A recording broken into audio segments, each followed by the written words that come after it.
അധ്യയന വർഷം തുടങ്ങുമ്പം സർക്കാർ ഇങ്ങനൊരു പദ്ധതി കൊണ്ടുവരികയും അത് നടപ്പിലാക്കാൻ ശ്രമിക്കുകയും ചെയ്യുന്നു എന്നുള്ളത് കൊണ്ടാണ് ഇപ്പം ഈ വിഷയം വിവാദമായത്. മാത്രമല്ല, നാളെ മുതൽ ഇങ്ങനെ ഒരു പരിപാടി നമ്മുടെ സ്കൂളിൽ നടക്കും എന്നുള്ള ഇൻറ്റിമേഷൻ വന്നപ്പം തീർച്ചയായിട്ടും ഇതുമായി ബന്ധപ്പെട്ടിട്ടുള്ള ടീച്ചേഴ്സിനാണെങ്കിലും പാരൻസിനാണെങ്കിലും കൺസേൺ ഉണ്ടാകും. അത് അവർ സർക്കാരിന് മുമ്പിൽ അവതരിപ്പിച്ചു. അതുകൊണ്ട് ഇത്തരത്തിലുള്ള ഒരു ചർച്ച വന്നു എന്നാണ് ഞാൻ മനസ്സിലാക്കുന്നത്. എന്താണ് ഈ കൺസേൺ എന്നുകൊണ്ട് ഉദ്ദേശിക്കുന്നത്? കാരണം ഇതൊരു വ്യായാമ മുറ കൂടിയാണ്. അപ്പം അതിന് ഈ വസ്ത്രധാരണത്തെക്കുറിച്ചും അല്ലാതെ ആൺ പെൺ ഇടകലർന്നു എന്നൊക്കെ പറയുന്നതിന് ശരിക്കും അതിന് ആധികാരികമായിട്ട് പറഞ്ഞു കഴിഞ്ഞാൽ അത്തരം രീതികളൊന്നുമില്ല. സത്യം പറഞ്ഞു കഴിഞ്ഞാൽ വസ്ത്രധാരണ രീതി ഇന്നത് മാത്രമേ ധരിക്കാവൂ എന്നുള്ളതോ അല്ലെങ്കിൽ ആണും പെണ്ണും ഇടകലർന്ന് മാത്രമേ ഇത് പ്രവർത്തിക്കാവൂ എന്നൊന്നുമില്ല. അപ്പം എന്തുകൊണ്ടാണ് അങ്ങനെ മുൻവിധിയോടുകൂടി ഇതിനെ നോക്കിക്കാണുന്നത്? അല്ല, മുൻവിധിയാണ് ഇതിലെ വിഷയമെന്ന് എനിക്ക് തോന്നുന്നില്ല. നമുക്കറിയാം, നമ്മളെ ചുറ്റുമുള്ള ആൾക്കാർ വൈവിധ്യങ്ങൾ നിറഞ്ഞതാണ്. ഓരോ ആൾക്കാർക്കും ഓരോ രൂപങ്ങളുണ്ട്, വിശ്വാസങ്ങളുണ്ട്, അവരുടെ വസ്ത്രധാരണ രീതി വ്യത്യാസമാണ്. അങ്ങനെ വ്യത്യസ്ത ചിന്തകളും കാഴ്ചപ്പാടുകളുമുള്ള മനുഷ്യരാണ് പൊതുവിദ്യാഭ്യാസ മേഖലയിലേക്ക് വരുന്നത്. ഒരു പൊതുവിദ്യാലയം എന്ന് പറയുമ്പം അവിടെ irrespective of religion, irrespective of your thought, you are free to come and educate, you can learn എന്നുള്ളതാണ്. ആർക്കും വരെ ഇവിടേക്ക്. അവിടെ നിങ്ങളുടെ എക്കണോമിക് സ്റ്റാറ്റസ് പോലും ഒരു വിഷയമല്ല.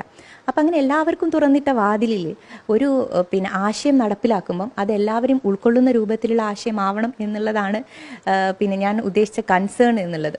അപ്പോൾ ഇവിടെ സൂംബ ഡാൻസ് നാളെ മുതൽ എല്ലാ സ്കൂളുകളിലും നടപ്പിലാക്കുമെന്ന് പറയുന്നു. അപ്പോൾ അതിനോട് യോജിക്കാത്ത ആളുകളുണ്ടാകാം. എൻ്റെ കുട്ടി അത്തരത്തിലുള്ള ഒരു വ്യായാമ മുറ പരിശീലിക്കേണ്ട എന്ന് ഒരു രക്ഷിതാവ് ആഗ്രഹിക്കുന്നുണ്ട് എങ്കിൽ അതിൻ്റെ പിന്നിൽ അവർ ഈ പറയുന്ന രൂപത്തിൽ ഇടകലരിൽ വിഷയം ഉണ്ടാകാം, അല്ലെങ്കിൽ ഇത്തരത്തിലുള്ള വസ്ത്രധാരണത്തിൻ്റെ വിഷയമില്ല എന്ന് നിങ്ങൾ പറഞ്ഞു.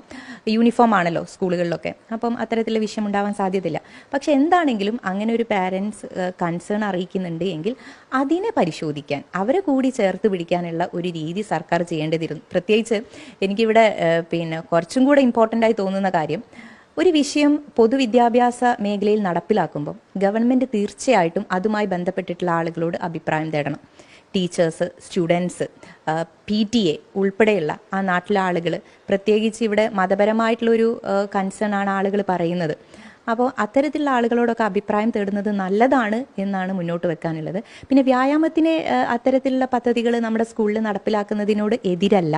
തീർച്ചയായിട്ടും അത് ലഹരി വിരുദ്ധ ക്യാമ്പയിൻ്റെ ഭാഗമായിട്ടല്ല നടപ്പിലാക്കേണ്ടത്. അത് നിർബന്ധമായിട്ടും സിലബസിൻ്റെ ഭാഗമായിട്ടോ അല്ലെങ്കിൽ നമ്മുടെ റുട്ടീൻ്റെ, നമ്മളുടെയൊക്കെ ജീവിത രീതിയുടെ ഭാഗമായിട്ടോ നടപ്പിലാക്കേണ്ട കാര്യമാണ്. ഒരു വ്യക്തിയെ രൂപപ്പെടുത്തുന്ന ഇടമാണ് വിദ്യാലയങ്ങൾ. അപ്പോൾ അവിടെ അത്തരത്തിൽ നടപ്പിലാക്കുന്നതിനപ്പുറത്തേക്ക് ഇങ്ങനെ ഒരു പരിപാടിയുടെ ഭാഗമായിട്ട് കൊണ്ടുവരുന്നു എന്ന് പറയുകയും യാതൊരു രൂപത്തിലുള്ള അഭിപ്രായങ്ങളും തേടാതെ